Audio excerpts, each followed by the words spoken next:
कळवणमधल्या राजकोट किल्ल्यावरील छत्रपती शिवाजी महाराजांचा पुतळा जो आहे तो पडल्यानंतर आज महाविकास आघाडीकडून राज्यभरामध्ये आंदोलन जे आहे ते केलं जात आहे। मुंबईतल्या हुतात्मा चौकामध्ये महाविकास आघाडीचे प्रमुख नेते जे आहेत ते आंदोलनाच्या निमित्ताने एकत्रित येणार आहेत आणि राज्य सरकारला जोडे मारो आंदोलन जे आहे ते या चौकामध्ये पार पडणार आहे। सध्या तरी मुंबई पोलिसांकडून अद्याप या आंदोलनाला परवानगी जी आहे ती देण्यात आलेली नाही, मात्र आपण पाहतोय की पोलिसांचा चोख असा बंदोबस्त जो आहे तो या ठिकाणी तैनात करण्यात आलेला आहे। मुंबई पोलीस असेल त्याचबरोबर SRPFचे जवान जे आहेत त्या संपूर्ण परिसरामध्ये तैनात करण्यात आलेले आहेत। आपण पाहतोय की सगळ्या पोलिसांचा मोठा फौजफाटा हा सगळ्या आपल्याला हुतात्मा चौकामध्ये पाहायला मिळतोय।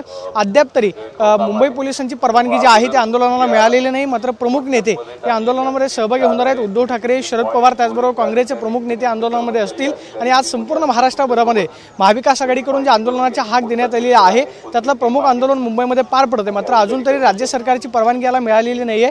महाविकास आघाडीकडून राज्य सरकारवरती आरोप केले जात आहेत की पुतळ्याच्या खरं तर कामामध्ये भ्रष्टाचार जो आहे तो राज्य सरकारच्या काही प्रमुख नेत्यांकडून करण्यात आला अशा पद्धतीचा सुद्धा दावा आरोप जो आहे तो सध्या खरं तर राज्य सरकारमधल्या काही नेत्यांवरती करण्यात येतोय। मात्र आज जे महाविकास आघाडीकडून आंदोलनाची हाक देण्यात आलेली आहे आपण पाहतोय की त्यासाठी हा सगळा मोठा बंदोबस्त जो आहे तो हुतात्मा चौकामध्ये लावण्यात आलेला आहे आणि प्रमुख नेते आजच्या आंदोलनामध्ये सहभागी होणार आहेत। खरं तर थोड्या वेळानंतर काही कार्यकर्ते जे आहेत त्या ठिकाणी जमायला सुरुवात होतील, मात्र सध्या तरी आपण पाहतोय की हुतात्मा चौकाला छावणीचं स्वरूप प्राप्त झालेलं आपल्याला पाहायला मिळतंय। कॅमेरा पर्सन तुषार ननवरेसोन मी प्रदीप कापसे, TV9 मराठी, मुंबई।